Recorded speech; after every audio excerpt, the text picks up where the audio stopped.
Welcome to the Michigan Department of Education, Office of Educational Support's Spring 2021 Workshop. This session is on general budget considerations, starting with budget requirements. Shifting our focus. Let's take a look at the Albert Einstein quote here on the screen. If you always do what you always did, you will always get what you always got. As participating districts are preparing to shift their approach to planning and programming implementation, especially as it relates to the utilization of state and federal funds, let's think about how this aligns to developing and preparing the consolidated application. Please note that there is no separate task for the Title I school selection. The requirements of the TIS are now embedded into the consolidated application in Nexus. Not only will it be key for district leadership and teams to shift mindsets and processes, but the MDE team will also be shifting the important approach of reviewing the federal grants. Shifting our focus, mindset. Now is the time for us to shift our approach to strategic planning from loading our dip with all of the things we want to include in our federal programs budgets to ensuring that those services, supplies, materials, and resources included in our federal programs budgets are included only as the direct result of purposeful and intentional research and planning and are necessary to achieving the desired outcomes for our identified students. With the development and implementation of MyKIP, we will be better able to coordinate instructions with outcomes. The implementation of Nexus associated with MyKIP may be frustrating initially, but ultimately will be very helpful. This ability will increase as plans, data, and instruction are aligned with needs and expectations. Ultimately, the goal is to align everything so there is growth in all cognitive and emotional areas. The goal continues to be increased student achievement for all students, as well as increased competencies in professional learning and teaching with outcomes that benefit all students according to their documented needs. With respect to MyKIP, your district must proceed to develop a realistic district improvement plan based on documented real data and real needs. This must come first. Improved planning, whether the district uses the MyKIP platform, which we hope you do, or the MyKIP process template, which is approved for use only 1 year. MDE OES does not expect that all goals, strategies, and activities will be developed this year. On the slide, you see some key features of the mindset shift that district leadership and MDE consultants will be using to complete the 2021-22 consolidated application. These include moving from expenditure-focused to systemic supports, from DIP-driven to needs-determined through the use of the continuous improvement process, from an annual review to continuous monitoring and reflection, and from short-term goals to ongoing student growth and development. Spending with purpose, intent. In addition to shifting our mindset, we want to ensure that as we are adding expenditures to the consolidated application, we are spending our federal funds with a specific intended purpose. Some things to consider as a leadership team are: why is an expense being charged to federal funds? What is being purchased? Is there a clear connection between the expenditure and the strategy? How is the use of the federal funds and the allowable expenses part of a balanced program? Is the braiding of these funds helping to ensure that the students have a good balance of supplies and materials, as well as the needed personnel to support their education? Spending for a purpose, implementation. The core requirements for all federal grants include necessary, reasonable, and allocable. If an expenditure meets each of these requirements, it is an allowable expense for the grant. Let's think about some important questions that will help ensure that requests meet these requirements. Necessary. How is this service, supply, or materials being purchased connected to the strategy and its impact on student growth? How will this specific service, supplies, or materials add value to and impact the goal of student growth? In the absence of this service, supplies, or materials being purchased, would the strategy or initiative still be able to move forward with fidelity? Does your district have the capacity to use what you're purchasing? And does staff have the knowledge regarding the program? Reasonable. Did you pay a fair price, as referenced in Uniform Grants Guidance, Section 200.404? Was competitive procurement used, also referenced in Uniform Grants Guidance, Section 200.319? If sole sourced, what was their reasoning, as referenced in Uniform Grants Guidance, Section 200.320F? Allocable. Do you have enough time to implement the cost, as referenced in Uniform Grants Guidance, Section 200.405? Is the program that bought the product using it? Is the program sharing the use of the item or items? If so, how are costs being shared? And how is the use being documented? Allowability. In order to be allowable, all costs must be necessary, reasonable, and allocable for the performance of the federal award, as referenced in Uniform Grants Guidance, Section 200.403A. Let's consider the core requirements of necessary, reasonable, and allocable through sample budget items.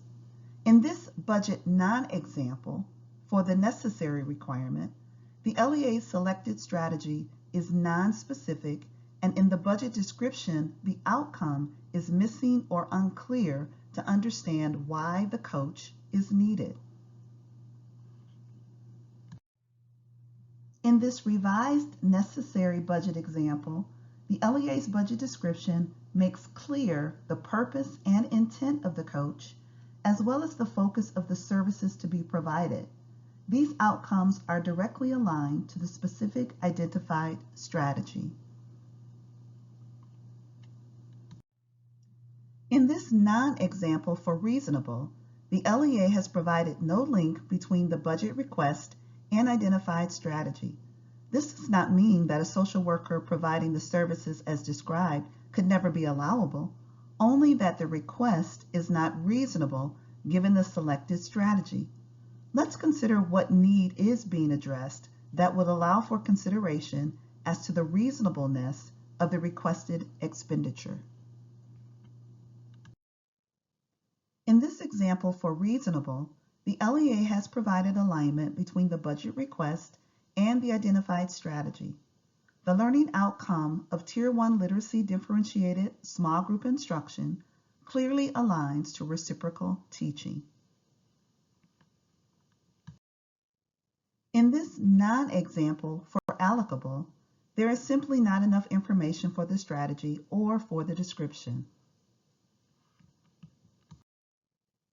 This budget example for allocable describes the need for and use of the identified supply LLI kit, which aligns with the identified strategy and the intent and purpose of the program. Purposeful spending verified. Impact. All federal programs must be evaluated on an annual basis. LEAs are required to monitor its activities under federal awards, to assure compliance with applicable federal requirements, and to determine if performance expectations are being achieved. Monitoring must cover each program, function, or activity. Questions to consider. What will the evidence on the impact of this resource, strategy, or initiative look like? How will that evidence assist in determining the true value of this resource as measured against cost, time, and effort. Basically asking, after X number of years or dollars spent, how's that working for us, the students, program, school, or district? If activities that are being funded are from the MyKIP platform, the MyKIP platform includes monitoring and evaluation tools to support this requirement. For all other activities, LEAs will need to continue to ensure they document monitoring and evaluation efforts locally. Obligation date. To be allowable, the activities associated with all requests for funds must occur on or after the obligation date for the application and prior to the end of the 2021-22 program period. Any supporting documentation of budget items should be attached to the application.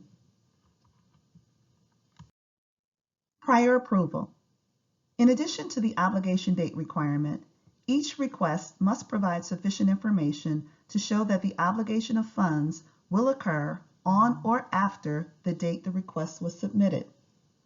Requests for funds should provide a date indicating the start of the activity, a planned date of obligation, or sufficient information that an outside reviewer would reasonably be able to determine that the cost will be occurring at a future date within the obligation period for the federal award.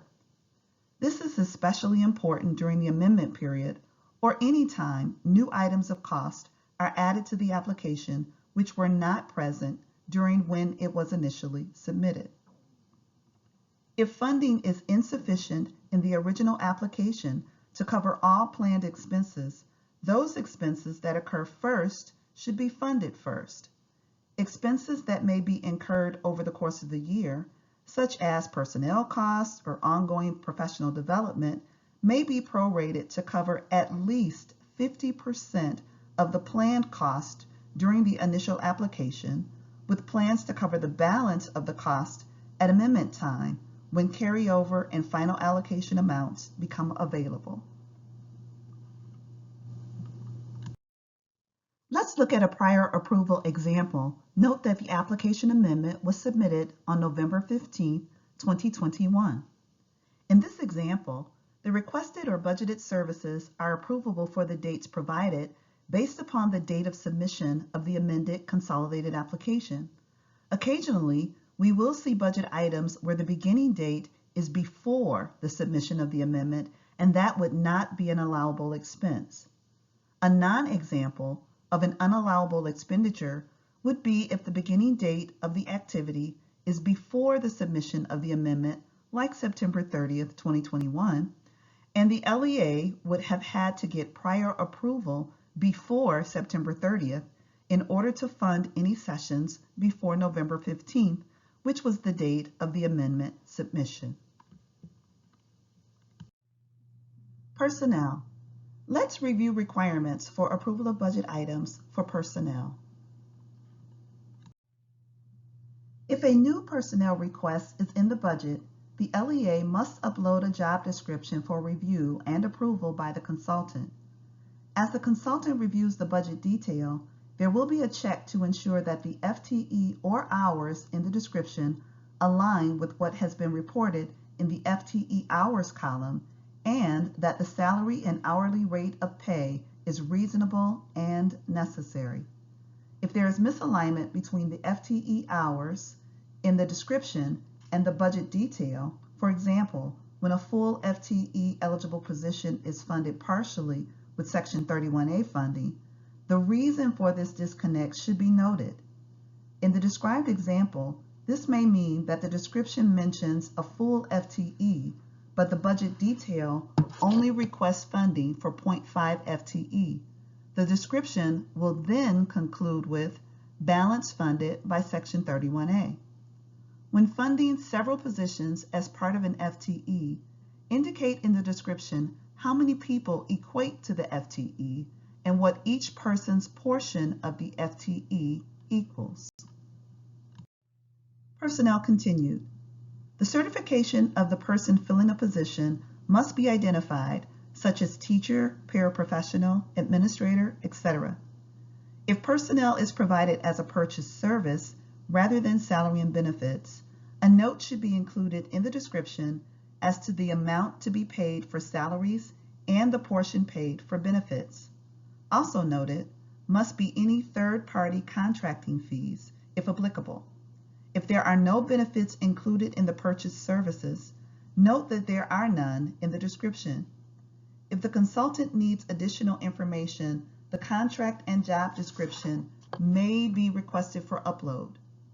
LEAs should ensure that staff costs are budgeted correctly as purchased services in object codes 3000 or 4000, or direct employees under object codes 1000 and 2000, based on the specific arrangement for the individual LEA regarding the requested position.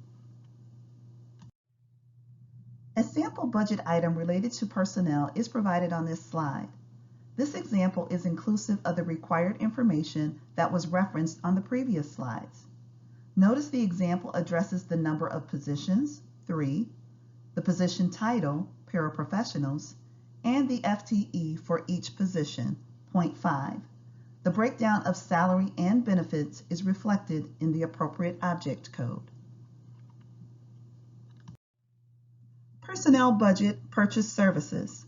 In this example for contracted personnel, the budget detail description not only includes the required number of staff, the FTE, and position title, but also the required breakdown of the salary and benefits. The more inclusive your personnel budget description is of the required elements, the more expeditiously we can complete the review and approval of your application and get grant funds available. Let's now take a look at what is required for approval of professional development requests. Each request for professional development will require identification of both a strategy and a learning objective. The strategy will be added by either a drop-down selection from the list of strategies in MyKIP or by entering it on a separate line when adding a budget item, if the strategy was not one that was in MyKIP.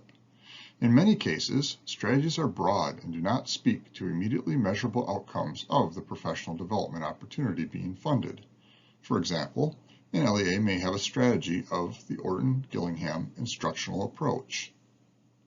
The learning objective, which should be part of the budget description for the request, should link to the strategy and will be more narrow, specific, concrete, measurable, and will describe the intended results of the specific request.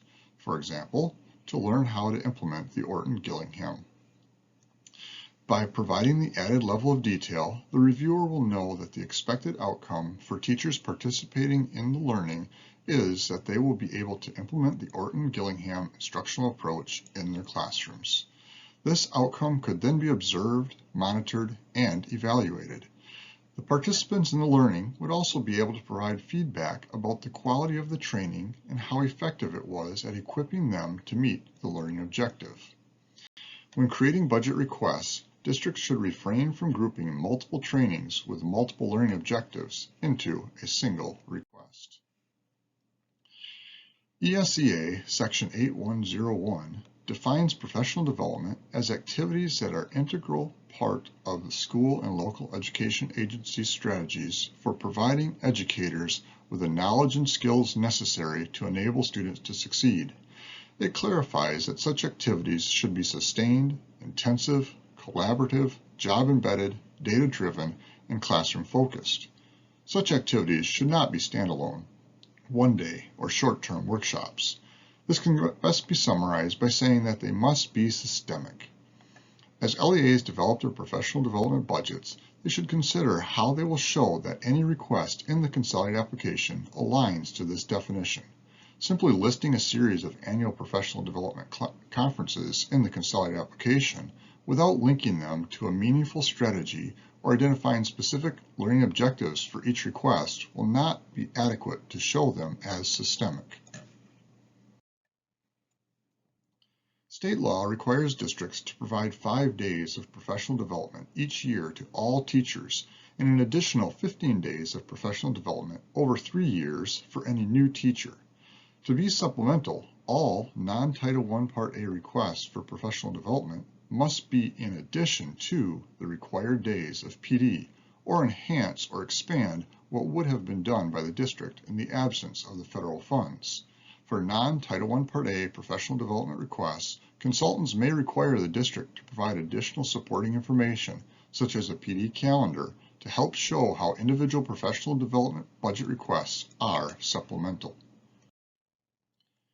In order for a reviewer to determine if a request for PD is reasonable, necessary, and allocable, as well as to support program and fiscal monitoring, each PD request should provide the specific details about the request as applicable and listed in this slide, including the learning objective, which we discussed earlier, the number of staff participating, the role or position of the staff, such as a teacher, principal, paraprofessional, etc., the number of days or hours the PD will be, the approximate time of the year it will occur, or the exact date if known, the location, such as virtual, in-house, at an ISD, or the city where it will take place, daily costs for staff, subs, or contracted consultants, or PD providers, a detailed description of any supplies, materials, or other expenses, including the quantity to be purchased and the cost per unit.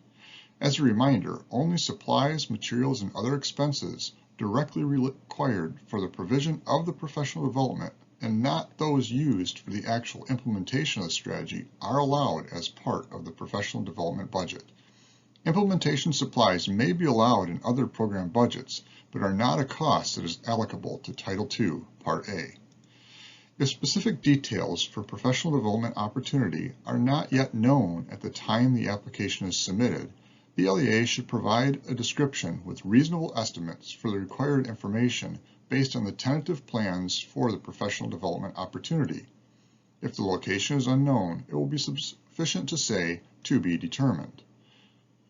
An estimate of the date must be provided to show why the details are not yet known, as well as to demonstrate that it meets obligation date and prior approval requirements. For subcosts, if the subcosts have the same objective code, such as purchase services, as the associated PD, they can be included within the same budget detail as the primary PD cost and should identify the daily or hourly costs for the service as well as the number of subs needed. If subcosts have a separate object code from the associated cost, the daily hourly cost for subs must be identified as a separate line item with a clear link to the associated item, the PD or staffing. Title I Part A budgets may include PD-related subcosts without also including any associated PD costs. In all other budgets, subcosts without an associated PD cost may be permissible if they represent the sole cost for supplemental professional development activities. For example, subs to provide release time for teachers to review and respond to student data in Title II Part A, or in cases where the associated PD costs are being covered by other supplemental funds or another entity. For example, subs for release time to meet with a Section 31A reading coach or for PD provided by an ISD. For any PD requiring out-of-state travel, because out-of-state travel requires MDE management approval, it is subject to additional scrutiny to demonstrate it is both reasonable and necessary due to the increased cost associated with such requests. LEAs are encouraged to reach out to their assigned consultant to discuss any such requests prior to including them in their application. This will ensure that sufficient information is provided to support the request as being reasonable and necessary. LEAs will need to provide the information outlined above about the PD, along with a specific justification explaining why PD offered in-state is insufficient and how the PD opportunity will build on an existing initiative and prior learning already occurring within the district. Final note about Pde contracts. Each LEA is responsible for having documented procurement procedures, which govern the specific conditions under which a contract is required.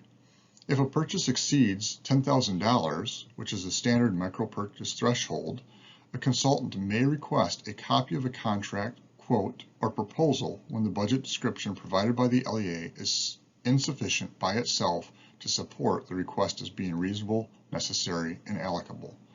Any request for Pde that exceeds $50,000, the maximum permitted micropurchase threshold, must be accompanied by a copy of a contract, quote, or proposal from the Pde vendor. In summary, professional learning items must contain enough detail to demonstrate that first and foremost, the LEA has put thought into the requests. This means that data was reviewed to establish a need for the Pde and root cause was determined to target the Pde.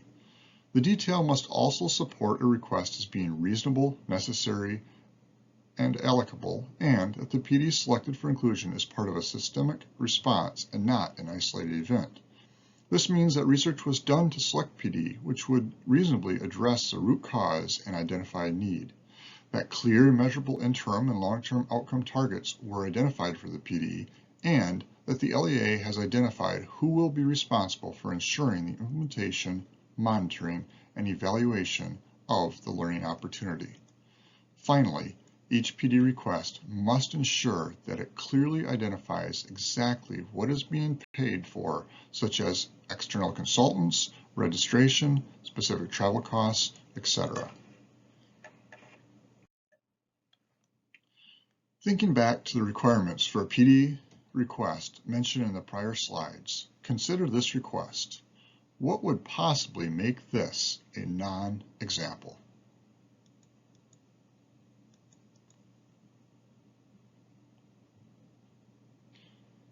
In general, this is a fairly well-written request and includes most of the key elements.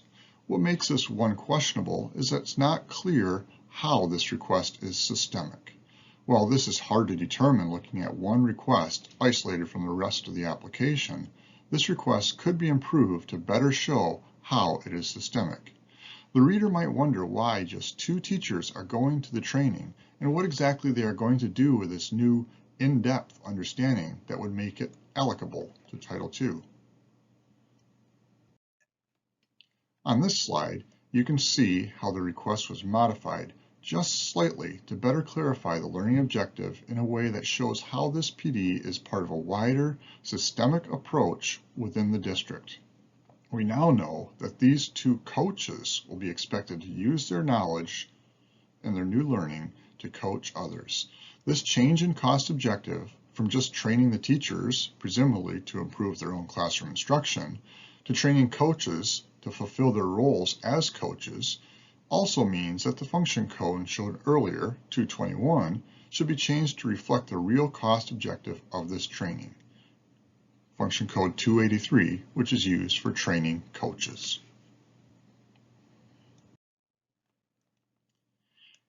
As a reminder, the function code for all professional development costs, including the costs of the presenter, should be based on the role of the staff member receiving the Pde, not the role or position of the provider.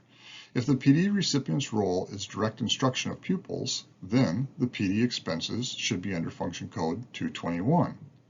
If the recipient's role is the provision of support services, then the Pde expenses should be under function code 283. Staff and personnel services. Support services includes all non-instructional roles across the following categories: administrative, technical, including guidance and health, and logistical support, coaches, and community services. For staff members with multiple roles, such as a teacher and an instructional coach, the district must determine during the budgeting process which role the Pde is designed to benefit and code it accordingly. When Pde is being provided to both instructional staff and support services staff and is billed in a single charge from the Pde provider, the Pde can be assigned to a function code based on the role of most of the staff in attendance. Some instances when this may occur include in-district Pde, where there are expenses that are not itemized per person, and out-of-district Pde discounted group registration rates for a conference. When costs are not billed as a single charge, for example, when they are per person travel or registration costs or other costs billed per individual, then separate budget items should be created that align to the correct function code based on the total of each Pde recipient. In such cases, multiple individuals can be grouped together in a single line item if they fall under the same function code, and it is the same professional learning opportunity. Let's look at another example associated with the same strategy. Note that we would not expect professional development budgets to include different strategies for every different request. In fact, seeing multiple requests tied to a single strategy helps show a more systemic approach to professional development rather than lots of isolated events. In regards to this request, based on what we have discussed, why might this be a non-example?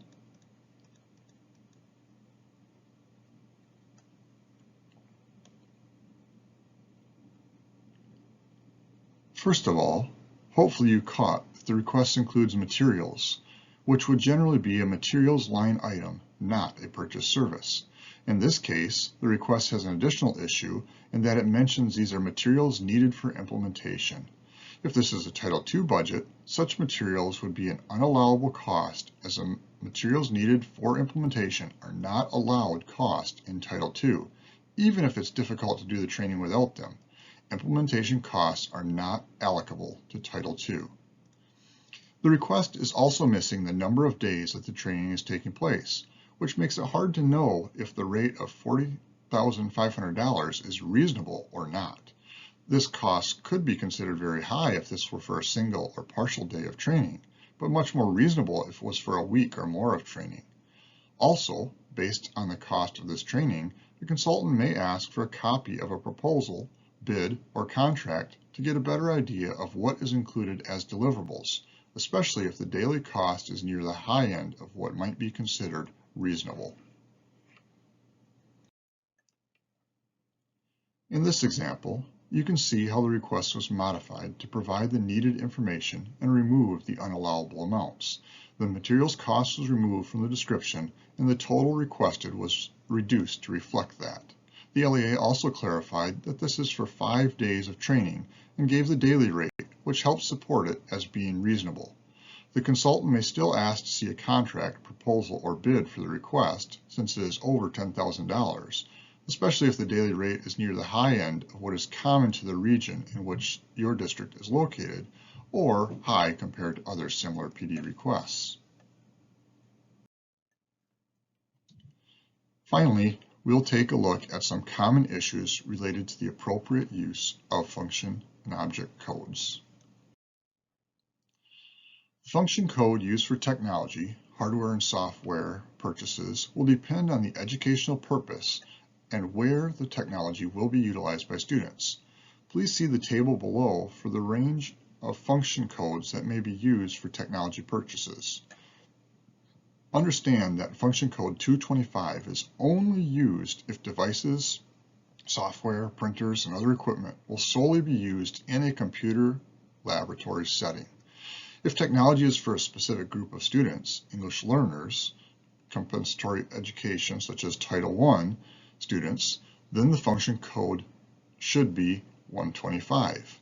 If the technology is going to be used by all students in a school, grade level, or classroom, then the function code should be function code 111, 112, or 113 to align with the grade level being served. Please refer to the newly revised document on our website entitled Office of Educational Support's Function and Object Code Uses Frequently Asked Questions, page 5, for further information on function codes that should be used for buildings that have multiple grade spans.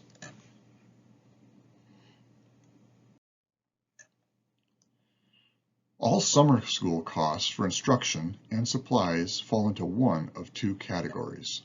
The first category of summer school costs are those where students, regardless of any specially identified needs, are participating as part of the basic educational program for the school. In this case, the individual costs should be coded as function code 119, regardless of the Title I status of the building. In a Title I Part A targeted school, function code 119 costs for a single item of supply or instruction must be prorated based on the percentage of specifically identified students that are participating. In those targeted schools, Title I Part A should only be used to pay a portion of the function code 119 costs based on the percentage of specifically identified students in participation. These types of programs are less common. In the second category, the cost is only for specifically identified students in need of additional assistance to meet grade level benchmarks. These types of costs should all be coded as Function Code 125, regardless of the Title I status of the building in which the summer program is offered. This is the most common summer school model. In some programs, it may be possible to have costs that are coded as Function Code 119, as well as costs that are coded as Function Code 125. For example, a summer program may have some teachers budgeted under Function Code 125 to work only with students who have been targeted for additional support, and have other teachers budgeted under Function Code 119 to provide a basic instructional program to both targeted and non-targeted students in a single group. Three other common areas of confusion have to deal with the use of the other object codes in the 7,000, 8,000 range. The first of these is MOUs for private school services. In these cases, the sending LEA should budget the services under Function Code 371 and the 8220 object code for payments to another ISD or LEA. The second of these is professional memberships, which should be budgeted as object code 7410. The function code used should be based on the role of the staff member or members benefiting from that membership, with Function Code 221 for instructional staff and Function Code 283 for all other non-instructional staff. And finally, professional development provided by or purchased from another LEA or ISD, the PD should be budgeted under one of the 8200 object codes for payments to other ISDs or LEAs. Most supplemental behavior programs, including those related materials and staffing, should be coded as Function Code 216. This may include behavior specialists, interventionists, PBIS, restorative justice staff, and social workers. Employees working in these positions should be properly trained and certified for their roles or working under a properly trained and certified staff member who is providing oversight to the program. Behavior programs that are part of the basic health or social emotional curriculum should be coded as Function Code 111, 112, or 113 based on the grade levels being served. There are a number of useful resources on our MDE Office of Educational Support's website that can help support you and your team with completing the consolidated application and planning for impactful programming for a variety of state and federal grants. Our website is updated frequently. Let's look at a few of the resources from the bottom section of our website called Tools and Resources. It's important note to keep in mind that this year the consolidated application in Nexus will not have help screens within the system itself. Instead, you'll find a complete consolidated application help document within the OES consolidated application information link that you can see here as the first bullet on this slide. Another highlight we'd like to draw your attention to is a couple of resources in this section that may support the accurate and timely completion of the consolidated application. The last two bullets in the Tools and Resource section on this slide include the Function and Object Code FAQ and the Federal and State Programs Allowable Use FAQ. Both of these documents were updated recently and will continue to be updated as additional guidance is drafted regarding allowable use of funds and the accounting codes that are used in the state and federal program budgets. On the OES website, there are also hyperlinks for each state and federal program that is overseen by the Office of Educational Supports. Another resource related to the consolidated application that has been updated is under the heading Programs, Title II Part A, where you'll find a Title II Part A information document that outlines the appropriate uses for Title II Part A. If you should have further questions, I encourage you to reach out to your assigned consultant for your district. Thank you.